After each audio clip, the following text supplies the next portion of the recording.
I posljedno došli u novu epizodu Fudbalskog menadžera. Nastavljamo s Arsenalom tamo gdje smo stali. U ovoj epizodi nas čeka paklena epizoda. Liverpool, Manchester City i Lazio. Znači, nevjerovatno teške tri utakmice.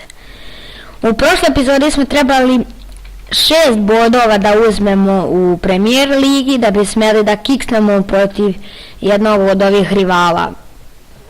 To će biti jako teško igrati dobro protiv ove ekipe. A i prvo protiv Lazio ne možemo ni njih otpisati, ali prosto da kažem da su ove jače ekipe i sve to. Evo, krećemo.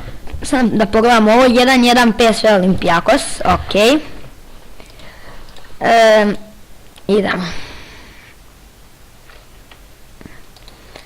Ovo će biti jako. Mislim da možemo da dobijemo Lazio, ali ostale utakmice bit će dobro ako izvučemo 4 boda iz 2 derbija.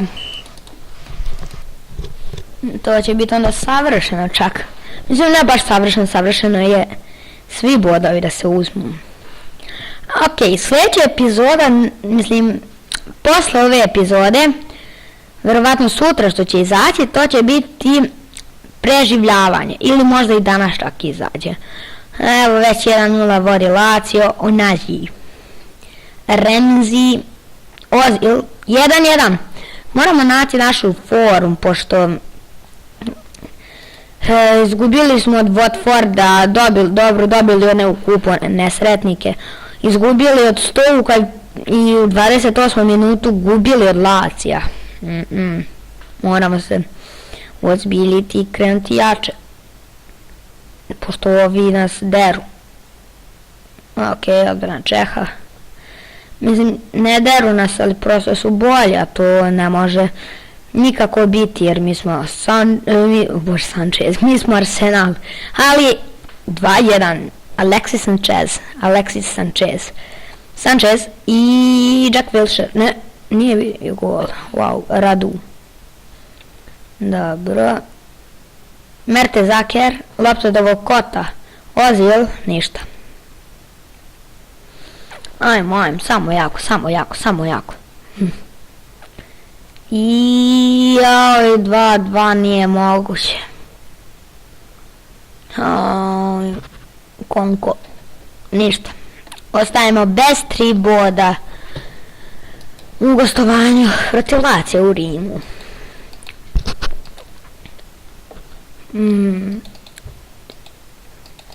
A sada se mi bacio na Premier ligu. Prvo je Liverpool, da.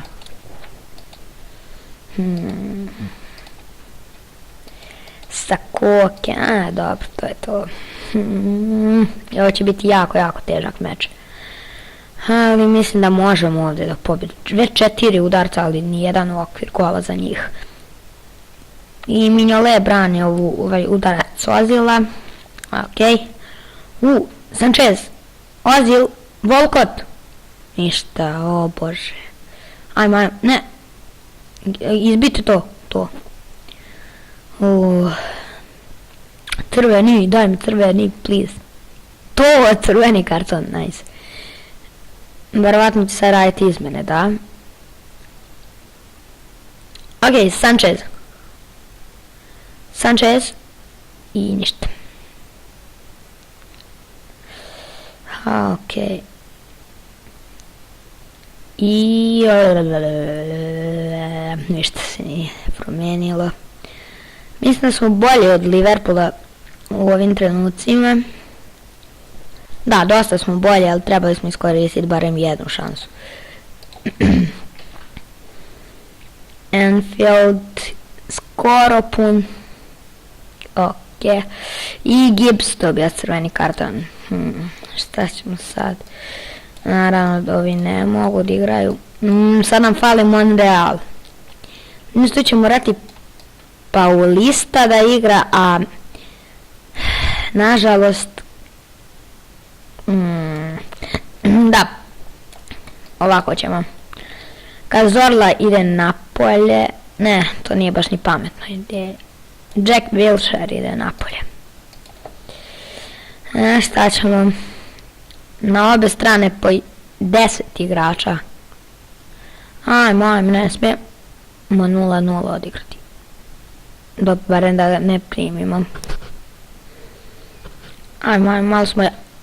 Penal! To, penal za Arsenal, to! Idemo da dobijemo Liverpool, samo 1-0 pokušamo da ih dobijemo. To, 1-0 za Arsenal, to.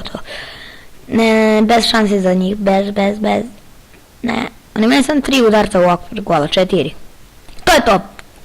Pobjeda nad Liverpoolom od 1-0. Savršeno. A sada, ja mislim za 5 dana stiže nam City.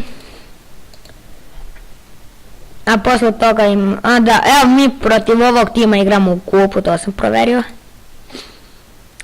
Bjelik, dobro. I evo nas.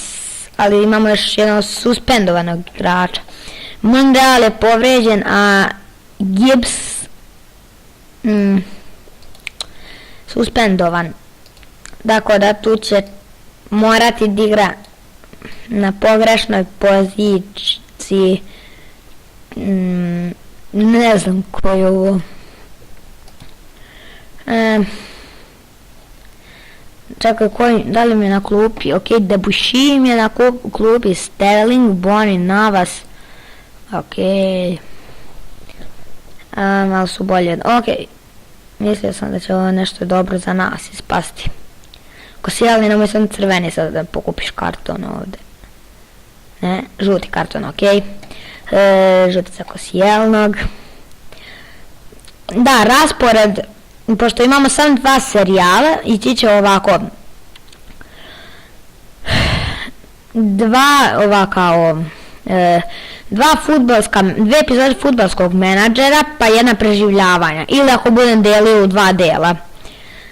Onda isto tako 2 fudbalskog menadžera i preživljavanje. Fudbalski menadžer 2 utakmice, 2 ove epizode i jedno preživljavanje. Tako. To će uglavnom biti raspored za sada. Dobro je, Jack Wilshere nije dozvolio protivniku da pokuša da nanese nesreću. To, Čeh! Zverino! Jej. Da, rekao sam da će ovo skloniti. Čekaj, ovo dobre prilike. Ozil! Volkot niš. Valjda je on šutirao, ne pojma. Ne. Ok, za malo da stopiram epizode. Neću ovo dirati, pokvarit ću nešto. 80. minut bez golova je na Emiratima. Ok, Čeh brani. Dosta su bolji od 20 šuteva, 10 u okvir gola. Ubili su nas. Ali, na sreću bez golova je bilo. Ok, pošto smo završili sa igranjem utakmica, ništa se nije promenilo u ovoj... Ništa se u ligi nije promenilo. Ostali smo mi na 7. mjestu. Tu da smo sada pobjedili, pretekli bi Everton. Ne bi. Nadal ništa se ne bi ni promenilo s Everton. Sam bi napravio malo veću razliku nad Watfordom. Evo statistiku malo da pregledamo. Dalje iz Arsenala nema nikog, da li je moguće. Evo ovo nešto prosečne, nemam pojma. Uglavnom tu su od Arsenala dosta, znači dobro je igramo. Asistencije, pa valjda smo se tu ukopali sad, ništa. Igrač utakmice, Koscielny je prvi sa 4 puta je bio igrač utakmice. A tu je Petar Čeh sa 2, dobro imamo dvojicu. Od toga jedan prvi, žuti kartoni. Od naših, ja mislim da tu, da, Koscielny sa 3. I crveni kartoni, Gibbs je prvi. Jako je na ovoj utakmici dobio crveni. A možda je zato što je igrao manje utakmica od ostalih, dobio manje utakmica, iako je imao isto ovih... O moj Bože, nemam pojma.